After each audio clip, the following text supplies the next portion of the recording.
पद 1। पंक्ति, मेरी भवबाधा हरो, राधा नागरी सोई। अर्थ, हे राधा, आप मेरे संसार के सभी दुखों और बाधाओं को दूर करें। पंक्ति, जा तन की झाई परे, श्यामो हरित दुति होई।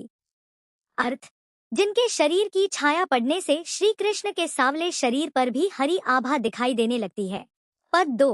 पंक्ति, मोर मुकुट की चंद्रकनी, यो राजत नंदनंद।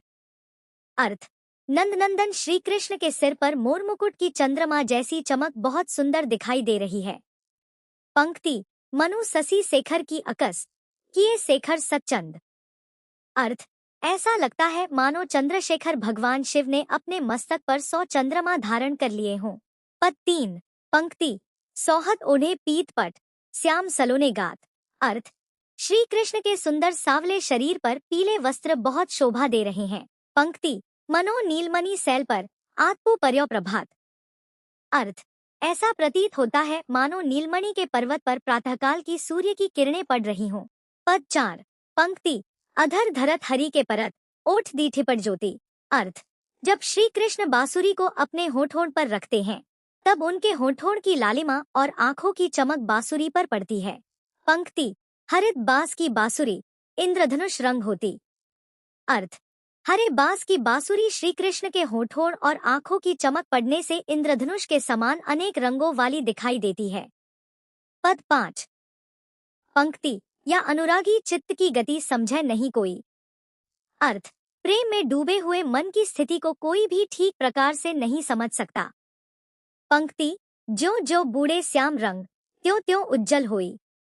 अर्थ, जैसे जैसे मनुष्य श्री कृष्ण के प्रेम रंग में डूबता जाता है वैसे वैसे उसका मन अधिक निर्मल और पवित्र होता जाता है। पद 6।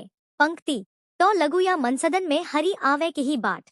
अर्थ, जब तक मनरूपी घर में प्रवेश करने का मार्ग नहीं होगा तब तक भगवान हरि उसमें किस रास्ते से आएंगे। पंक्ति, विकट जटे जो लघु निपट, खुले न कपट पाट। 6। अर्थ, मन के कपटरूपी दरवाजे बंद है। जब तक मनुष्य इन कपट और छल के दरवाजों को नहीं खोलेगा तब तक भगवान उसके मन में प्रवेश नहीं कर सकते। पद 7। पंक्ति, जगतु जनायो जिन्ह सकलु, सो हरि जान्यो नाहीं।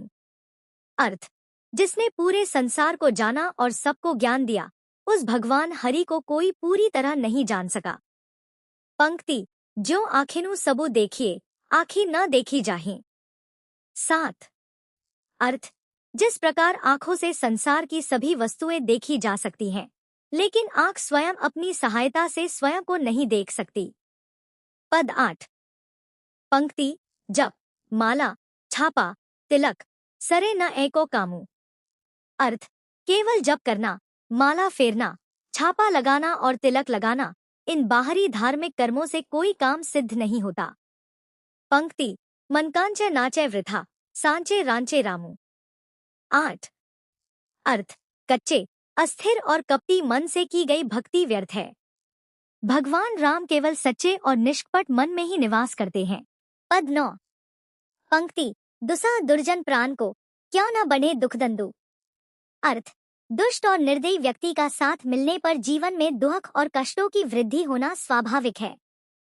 पंक्ति, अधिक अंधेरो जग करत, मिली मावस रवि चंदू। अर्थ, जैसे अमावस्या के समय सूर्य और चंद्रमा के न दिखाई देने से संसार में बहुत अधिक अंधेरा हो जाता है। पद 10। पंक्ति, बसे बुराई जासु तन, ताही को सम्मानु। अर्थ, जिस व्यक्ति के अंदर बुराई होती है उसी को कई बार संसार में सम्मान मिलने लगता है। पंक्ति, भली भली कही छोड़िए, खोटे ग्रह जपु दानु। अर्थ, अच्छे व्यक्तियों की उपेक्षा कर दी जाती है जबकि बुरे व्यक्तियों को विशेष महत्व दिया जाता है। पद 11। पंक्ति, नर की अरु नलनीर की, गति एके करी जोई। अर्थ, मनुष्य और नल के पानी की गति को एक समान समझना चाहिए। पंक्ति, जे तो नीचो वह चले, ते तो ऊंचो होई। अर्थ, मनुष्य जितना विनम्र और नम्र बनता है उतना ही महान और ऊंचा उठता है। पद 12। पंक्ति, बढ़त बढ़त संपत्ति स्लिलु, मन सरोज बढ़ी जाए। अर्थ, जैसे जैसे धनरूपी जल बढ़ता है वैसे वैसे मनरूपी कमल अर्थात मन की इच्छाएं भी बढ़ती जाती हैं। पंक्ति, घट घट सु न फिरी घटे, बरु समूल कुम्हिलाई।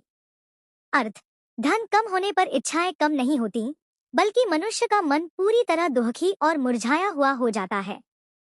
पद 13। पंक्ति, जो चाहत चटक न घटे, मैलो होई न मित। अर्थ, यदि कोई व्यक्ति चाहता है कि उसका प्रेम और स्नेह कम न हो तथा मित्रता में मैलापन न आए। पंक्ति, रज राजसु न छुवाई तो नहचीकनो चित्त।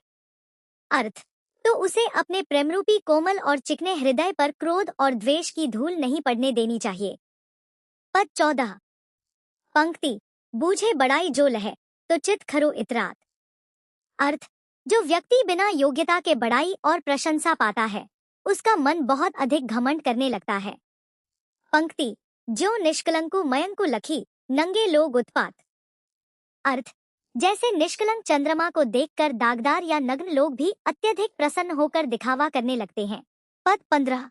पंक्ति, स्वार्थ सकल न श्रम वृथा देखी विहंग विचारी। अर्थ, हे बाज, पक्षियों को देखकर विचार करो कि प्रत्येक प्राणी अपने स्वार्थ और जीवन की रक्षा के लिए परिश्रम करता है। पंक्ति, बाज, पराए पानी परी तू पछीनु न मारी। 15। अर्थ, हे बाज, दूसरे के आश्रय या संरक्षण में आए हुए पक्षी को मत मारो, अर्थात शरण में आए हुए निर्बल प्राणी की रक्षा करनी चाहिए।